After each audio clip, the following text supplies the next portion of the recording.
எல்லோருக்கும் வணக்கம் நண்பர்களே. இனி வருகின்ற காலங்களில் கன்னிராசி நண்பர்களுக்கு எப்படிப்பட்ட சூழ்நிலை அமையப்போகுது, உங்களுக்கான சாதகமான விஷயங்கள் என்னென்ன, எந்தெந்த விஷயங்களை நீங்கள் ஜாக்கிரதையாக நடந்துக்கணும் தெரியணுமா? இந்த வீடியோவை ஸ்கிப் பண்ணாமல் தொடர்ந்து பாருங்கள். மேலும் பார்த்தீங்கன்னா உங்களுக்குரிய நவகிரக நாயகன் தான் புதன் பகவான். அதனால் நவகிரகங்களில் புதன் பகவானுக்கு நீங்கள் புதன்கிழமைகளில் சிறிது பச்சை பயிர்களை சமர்ப்பித்து நெய் தீபம் ஏற்றி வழிபடுவதும் சிறப்பான பலன்களை ஏற்படுத்துங்க. புதன் மற்றும் வெள்ளிக்கிழமைகளாக இளம் பச்சை நிற ஆடைகளை அணிந்து கொள்வது உங்களுக்கான அதிர்ஷ்டத்தை ஏற்படுத்தி கொடுக்குன்னே சொல்லலாங்க.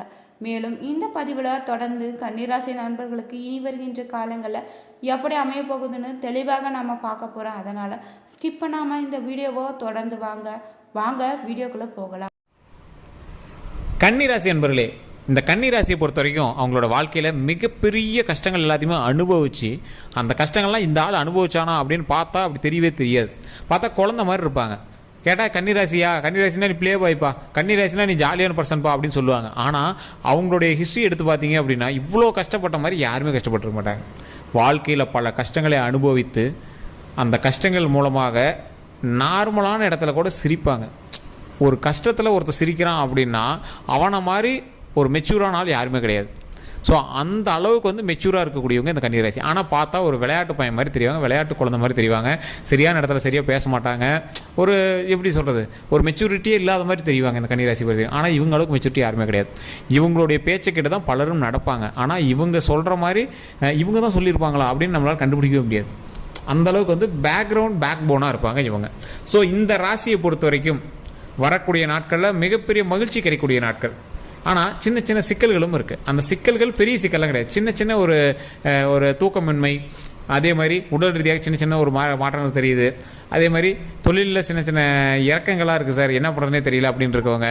ஸோ இந்த மாதிரி கஷ்டங்கள் இருக்கக்கூடிய உங்களுக்கு இனி வரக்கூடிய காலங்கள் பொற்காலங்களாக அமைவதற்கான நேரம் வரக்கூடிய நேரமாக இருக்கிறது. ஸோ அதற்கு நீங்கள் தனிப்படையான ஜோதிடமும் பார்த்து தெரிஞ்சுக்கணும். இப்போ நான் சொல்லக்கூடியது பொது பலன் தான். இருந்தாலும் இந்த பொது பலன்லேயும் 90% கவர் ஆகிடும். இருந்தாலும் நீங்கள் தனிப்படையாக உங்களோட கேள்விகளுக்கான பதிலை கீழே ஃபோன் நம்பர் இருக்குது. உங்களுடைய பிறந்த தேதி, பிறந்த நேரம், பிறந்த ஊரை சொன்னீங்க அப்படின்னா உங்களுடைய கேள்விகள் எதுவாக இருந்தாலும் அதற்கு தகுந்தாற் போல் உங்களுடைய ஃபுல் ஜாதகத்தை கிளியராக பார்த்துட்டு ஃபோன் மூலமாகவே நீங்கள் சரி பண்ணிக்கலாம். பிரபல ஜோதிடர் தான் உங்ககிட்ட பேசுவார். நிறைய ஆக்ட்ரஸுக்கும் அதே மாதிரி பொலிட்டீஷியன்ஸுக்கும் தமிழ்நாட்டில் இப்போ நடக்கக்கூடிய சில சிக்கல்களை தீர்த்து வைக்கிற அளவுக்கு மிகப்பெரிய ஆட்களுக்கெல்லாம் ஜோதிடம் பார்க்கக்கூடியவர் இவர் தான். அந்தளவுக்கு விஐபிகள்லாம் இவங்க ஜோதிடம் பார்க்குறாங்களா அப்படின்னு நீங்கள் நினச்சாவே ஆச்சரியப்படுவீங்க. அந்தளவுக்கு சில ஆக்டர்ஸ்க்கும் இவங்க தான் பார்த்துட்ருக்காங்க, ஆக்டர்ஸ்க்கும் பார்த்துட்ருக்காங்க.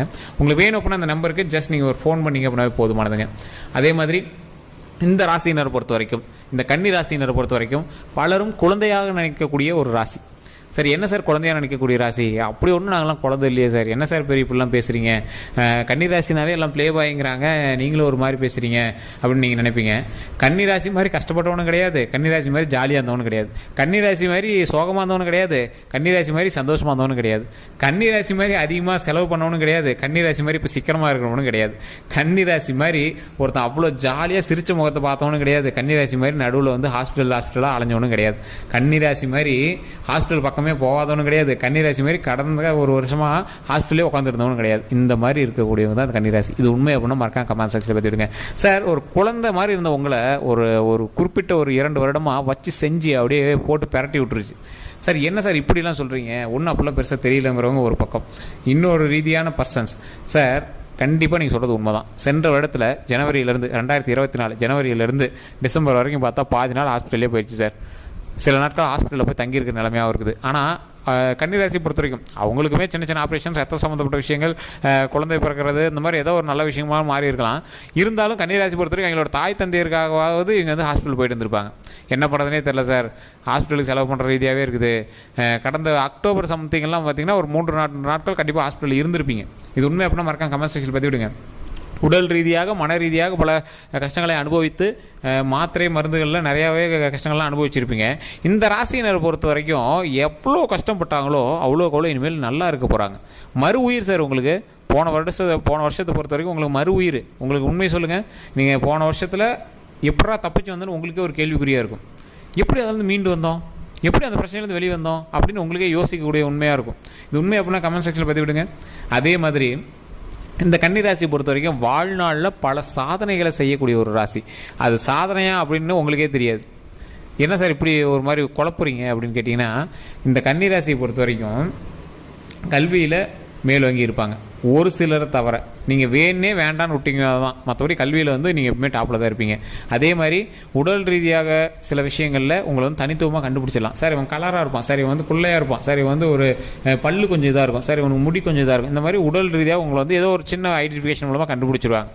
அதே மாதிரி இந்த ராசி, இந்த கன்னி ராசியை பொறுத்த வரைக்கும் ஆண்களாக இருந்தாங்க பெண்களை ஈர்ப்பாங்க, பெண்களாக இருந்தாங்க ஆண்களை ஈர்ப்பாங்க. இந்த மாதிரி ஒரு ஈர்ப்பு உடைய ஒரு ராசியாக இந்த ராசிகள் வந்து கண்டிப்பாக அமைஞ்சிருக்கும்.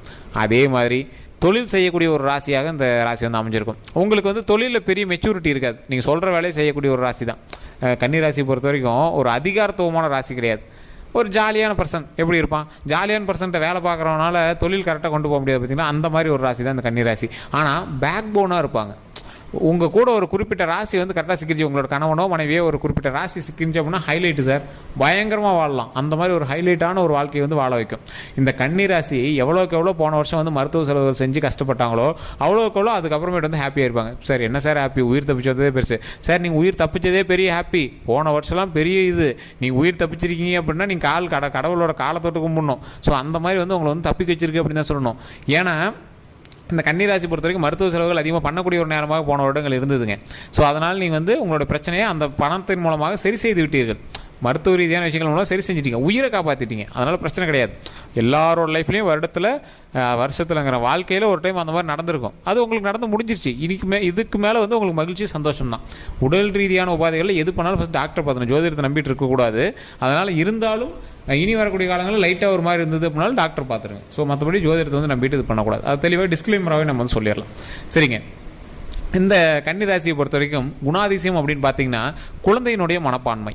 ஒரு குழந்தை எப்படி நினைக்கும், கண்டபடி ஏதாவது கத்தும், மறுபடியும் அம்மாட்டே வரும். ஸோ அந்த மாதிரி நீங்கள் யார்கிட்ட சண்டை போட்டிங்க அப்படின்னாலும் அவங்களுக்காக நீங்கள் வந்து யோசிச்சு பார்ப்பீங்க, செய்யலாம், அவங்களுக்கு பண்ணலாம், நம்ம அம்மா நம்ம அப்பா நம்மளோட அண்ணன் தம்பிங்க நம்மளோட அக்கா தங்கச்சிங்க நம்மளோட கணவன் மனைவி அப்படின்னு நீங்கள் வந்து பாசமாக இருப்பீங்க. உங்களுடைய வார்த்தைகள்லாம் ஒரு பெரிய விஷயமாகவே மற்றவங்களும் எடுத்துக்க மாட்டாங்க. அவன் கிடக்கிறான்டா, அவன் அப்படி தான் பேசுவான், மறுபடியும் சேர்ந்துக்குவான், அந்த மாதிரி தான் வந்து எடுத்துக்குவாங்க. அந்தளவுக்கு நீங்களும் ஒரு வெகுளியான ஆள், ஒரு வெகுளியான பர்சன், நீங்களும் ஒரு வந்து குழந்தைத்தன்மையான பர்சன். அதனால் நீங்கள் வந்து கவலையை பட தேவையில்லை. குடும்ப ரீதியாக சில சிக்கல்கள் வந்தாலும் அந்த இடத்துல வார்த்தைகளை கொஞ்சம் பார்த்து உபயோகிங்க.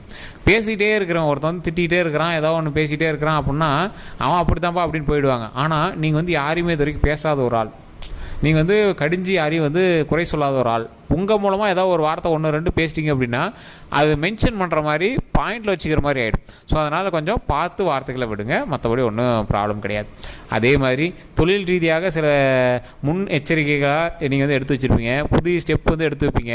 அந்த ஸ்டெப் மூலமாக லாபம் கிடைக்குமா அப்படின்னு தெரியாமல் சில கடன்களையும் வாங்கி வச்சுருப்பீங்க, அதன் மூலமாக பதட்டத்தில் இருப்பீங்க. கொஞ்ச நாட்களில் அது சரியாகிடும்.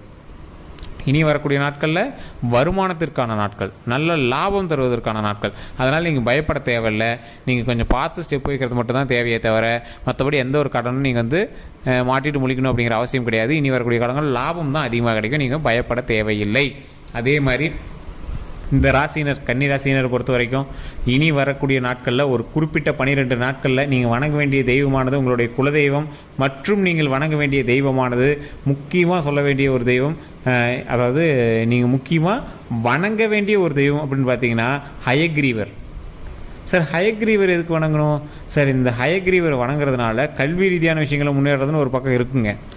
ஆனால் உங்களுக்கு தொழில் ரீதியான அறிவுகளும் கல்வி ரீதியான அறிவுகளும் உங்களுக்கு அதிகமாக வருவதற்கு ஹயக்ரீவரை நீங்கள் கண்டிப்பாக வணங்கி ஆகணும். ஓம் ஹயக்ரீவரே நமக, ஓம் ஹயக்ரீவரே நமக, ஓம் ஹயக்ரீவரே நமக. இதை மறக்காமல் கமெண்ட் செக்ஷனில் 3 டைம் பதிவிடுங்க.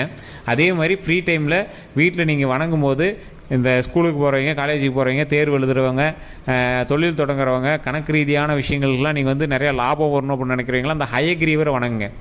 ஹயக்ரீவரை வணங்கும் போது நீங்கள் வந்து கவுண்டிங் எப்படி சொல்கிறது, பணம் அதிகமாக வர வைக்கணும். பணம் வந்து அதிகமாக தேவைப்படுறதுக்காக தான் நம்ம தொழில் தொடங்குகிறோம். பண ஓட்டத்தை அதிகப்படுத்துகிற அளவுக்கு நம்மளுக்கு வந்து மூளையை கொடுப்பார். அப்போ கடவுள் என்ன பண்ணுவார், பண ஓட்டம் அதிகமாக இருக்கிற அளவுக்கு மூளை இருக்குது, அப்போ அவனுக்கு அதிகமான பண வருவாயை கொடுக்கணும். இப்போ நீங்கள் ஆடிட்டிங் படிக்கிறவங்க எப்பயுமே சும்மா இருக்க போகிறதில்ல, ஓகேவா? மற்றவர்களோட கணக்கு வழக்கையாவது பார்த்துட்டு இருப்பாங்க. ஸோ அந்த மாதிரி ஏதோ ஒரு வகையில் நீங்கள் படித்ததற்கான ஒரு விஷயம் வந்து நடந்துகிட்டே இருக்கும் உங்கள் கூட. உங்களுக்கே தெரியாமல் நீங்கள் படித்ததுக்கான ஒரு விஷயம் நடந்துகிட்டே இருக்கும். இப்போ நீங்கள் பண ரீதியாக நீங்கள் வந்து அது கடவுளை வணங்குறீங்க, அதற்கான ஆற்றலை பெறுறீங்க. அப்போ சும்மா வச்சுட்டு இருக்கக்கூடாது கடவுள், அதற்கான வருமானத்தை கொடுத்து நீ கவுண்ட் பண்ணு பார்த்துக்கலாம் அப்படிங்கிற அளவுக்கு வருமானத்தை கொடுக்கும். அதுதான் ஹயக்ரீவர் வந்து வணங்குறதுங்க. ஸோ ஹயக்ரீவர் வணங்குங்க. இந்த டைம் இந்த 12 நாட்கள் உங்களுக்கு இந்த ஓம் ஹயக்ரீவரை போற்றுவோம், ஹயக்ரீவரை போற்றுவோம், ஹயக்ரீவரை போற்றி அப்படி நீங்கள் வணங்க வேண்டிய ஒரு நேரம். வணங்குங்க. மிகப்பெரிய நன்மை தரக்கூடிய ஒரு பொக்கிஷமான நாட்களாக இனி வரக்கூடிய 12 நாட்கள் அமையுதுங்க. அதே மாதிரி குலதெய்வ வழிபாடு கண்டிப்பாக வணங்கணும். முடிஞ்சால் ஒரு 10 பேருக்கு சாக்லேட்டோ பிஸ்கெட்டோ கொடுங்க, அது ரொம்ப ரொம்ப நன்மை தரும். சாப்பாடு கூட முடிஞ்சால் வாங்கி கொடுங்க, அது ரொம்ப ரொம்ப ரொம்ப நன்மை தரும். இதன் மூலமாக பல நல்ல விஷயங்கள் உங்களோட வாழ்க்கையில் இனி வரக்கூடிய வாழ்க்கையில் நடக்க இருக்குதுங்க. ஏன்னா இப்போ நம்ம வளர்கிற டைமில் இப்படி ஒரு 4 பேருக்கு சாப்பாடு போட்டு நீ புண்ணியத்தை சேர்த்துட்டே வளர்ந்துட்டு வரணும். அந்த வரக்கூடிய பணம் பொருள் எல்லாமே நன்மைக்காக நமக்கு பயன்படணும். ஸோ அதனால் நீங்கள் கவலைப்படாமல் இறை வழிபாட்டை தெளிவாக வணங்குங்க. எப்போ நீங்கள் வந்து கோயிலுக்கு போனாலும் சரி, பெருமாள் கோவிலில் கண்டிப்பாக ஒரு நெய் விளக்கு ஏற்றி 2 நெய் விளக்கு கூட ஏற்றி சாமி முன்னாடி நின்று சாமியோட ரைட் சைடில் நின்று பொறுமையாக வணங்கிட்டு வாங்க. உங்களுக்கு இந்த விஷயம் தேவை, எனக்கு இது வேணும் அப்படிங்கிறது பொறுமையாக வணங்கிட்டு வாங்க. குலதெய்வ கோயிலுக்கு போனீங்க அப்படின்னாலும் அதை அதே மாதிரி ட்ரை பண்ணி பாருங்கள். மிகப்பெரிய நன்மை கிடைக்குங்க. ஏன்னா இந்த கன்னிராசியை பொறுத்த வரைக்கும் கேட்டதை கடவுள் கொடுக்கக்கூடிய ஒரு நேரம், நன்மை சந்தோஷம் மகிழ்ச்சியை தரக்கூடிய ஒரு முக்கியமான நேரம். அதனால் கண்டிப்பாக இறை வழிபாடு பண்ணுங்கள். அதன் மூலமாக பல நன்மைகள் கிடைக்கும். இந்த கன்னிராசிக்கு டாப் ஹைலைட் வரக்கூடிய நாட்கள் மகிழ்ச்சி, சந்தோஷம், உடல் ஆரோக்கியம், நீண்ட ஆயுள் சூப்பராக இருக்க போது. ஸோ கவலைப்படாமல் இனி வரக்கூடிய நாட்களை வணங்கிட்டு வாங்க. உங்களுக்கு எப்படி இருக்குது, இந்த ஸ்டெப்பு பண்ணலாமா அப்படிங்கிற சந்தேகங்கள் இருந்தது அப்படின்னா கீழே ஃபோன் நம்பர் கொடுத்துரும். ஜஸ்ட் ஃபோன் பண்ணி உங்களுடைய தனிப்படையான ஜாதகத்தை பார்த்து தெரிஞ்சுக்கோங்க. வேறு ஏதாவது கருத்துக்கள் இருந்தால் மறக்காம கமெண்ட் செக்ஷனில் பற்றி விடுங்க. இந்த வீடியோ ஃபேஸ்புக்கில் பார்த்துருக்கீங்க அப்படின்னா ஃபோன் நம்பர் அதிலே இருக்கும். யூடியூப்பில் பார்த்தீங்கன்னா டிஸ்கிரிப்ஷனில் ஃபோன் நம்பர் கொடுத்துருப்பாங்க. ஃபேஸ்புக்கில் பார்த்தீங்கன்னா ஃபாலோ பண்ணிக்கோங்க. யூடியூப்பில் பார்த்துருக்கீங்க அப்படின்னா சப்ஸ்கிரைப் பண்ணிட்டு பெல் பட்டன் ப்ரெஸ் பண்ணி அதில் ஆல் அப்படின்னு கிளிக் பண்ணிக்கோங்க. எல்லோருக்கும் நன்றி நண்பர்களே.